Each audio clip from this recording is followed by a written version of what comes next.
the 70s were a very exciting time for printing. Lots of new methods were created and paved the way for what we even use today. It became a lot easier to not only be an artist, but get into the printing industry as well. These new technologies gave people a platform, spawning genre-defining music and artwork. This allowed people to create subcultures and experiment with new types of fonts and styles that young artists could incorporate into their work. The technologies and styles that were created in the 70s were an important stepping stone in modern pop culture. In the 70s, fonts were starting to be recognized as something important and needed to be protected.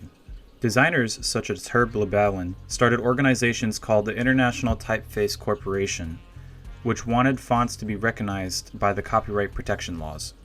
Technologies like photo typesetting could easily photograph another artist's work and allow anyone to use that same font.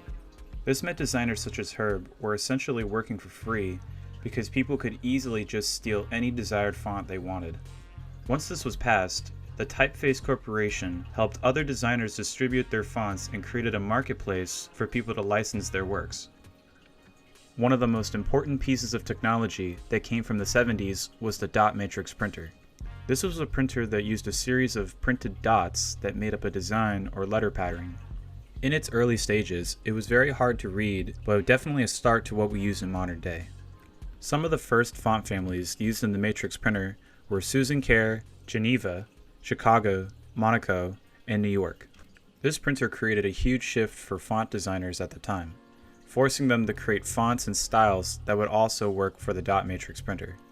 As the computers started to get a little bit more advanced, printing companies quickly moved over to electronic production as quickly as they could. Computers were very quickly starting to be seen in production sites, and there were many different types of experiments done, such as electronic paper. Nick Sheridan made advancements with electronic paper, which was a two-colored screen that could display an arrangement of dots that could create a pattern or word, although these displays were dynamic and could change at any moment in time. These types of displays were the predecessor to LCD screens, although they are still used today. The invention of electronic paper contributed to the development and accessibility of portable ebooks. Lots of the aesthetic choices in type are often influenced by music. The sounds featured on an album are often reflected on its cover with its font choices and artwork chosen.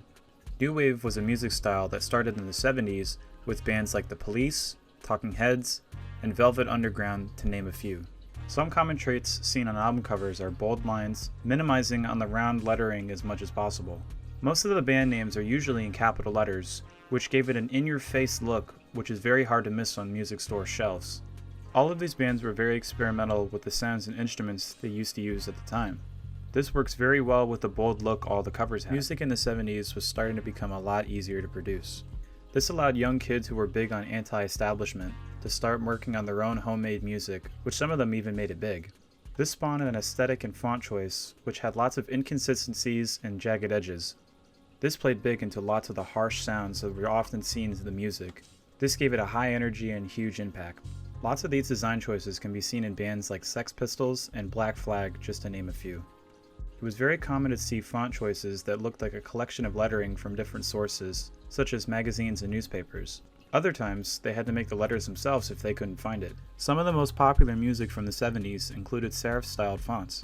Bands and artists such as Boston, Marvin Gaye, Fleetwood Mac, each had their own serif-styled font in one form or another.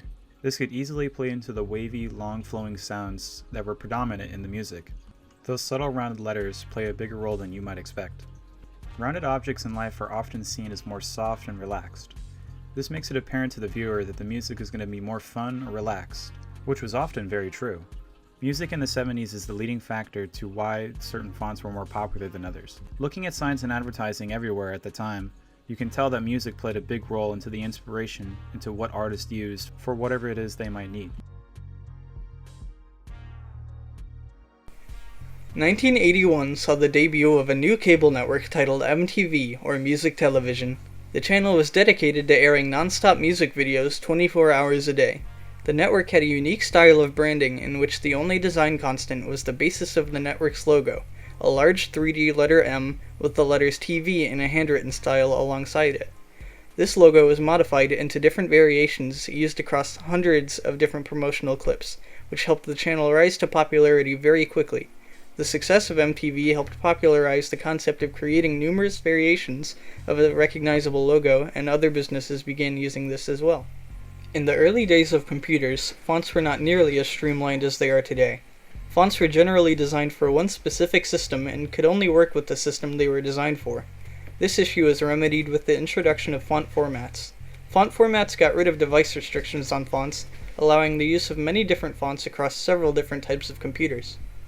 In 1984, a design-centric magazine called M.E. Gray began. The magazine covered a variety of design types and styles throughout its run, and was among the first to use computers as a tool for type and magazine design. The magazine ran until 2005 with a total of 69 issues. With the growing popularity of computers in the 1980s, companies sought to develop new, user-friendly ways for consumers to do various things on their own home computers. Apple provided this for the field of design with its "what you see is what you get" format of editing software. Users could now edit designs in type and see the results immediately, rather than having to compile files with certain programs just to see how their finished project would turn out. Towards the middle of the 80s in the US, a familiar style of design called vernacular style emerged. Vernacular style designs typically use elements from older, historic popular culture that purposely made things look old-fashioned. This style of design remained popular after the end of the 80s, even staying relevant at the turn of the millennium.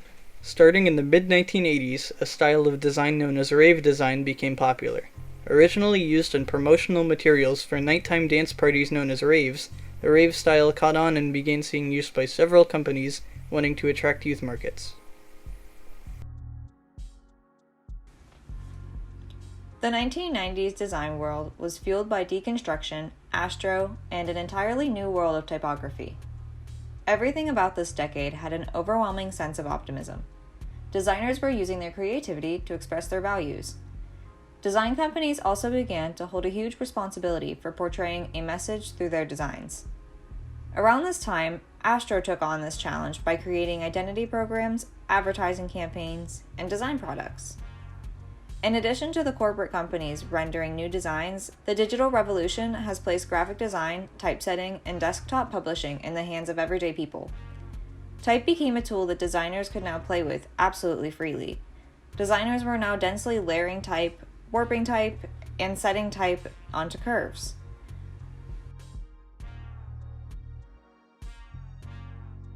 As the first decade of the new millennium began, the use of graphic design, typography, and technology greatly expanded. The 2000s was the peak decade of social media launches. YouTube, Facebook, and Twitter all launched within the first couple years of the decade. These platforms introduced design to a whole new generation and broadened the knowledge of typography and design to all social media users. The use of smartphones also became common in this time frame, making it easier for anyone to access social media wherever they were and come across design much more frequently. The late 2000s also introduced responsive web design. This enabled web designs and layouts to change format and size depending on the device it was viewed through. Rather than having to zoom in on a cell phone or tablet to get a wide desktop view of a website, layouts and designs automatically conformed to the device, enabling the viewer to easily access websites on anything from cell phones, to tablets, to laptops, and even desktops. This decade also began to introduce much more minimalistic typefaces with clean aesthetics. Between sans serif, script, and handwriting-based fonts, the common theme of all popular typefaces in the 2000s was the basic and clean design. One of the most popular fonts in the 2000s was Avenir. The overall theme of the 2000s was the advancements in design through social media, responsive web design, and new aesthetics.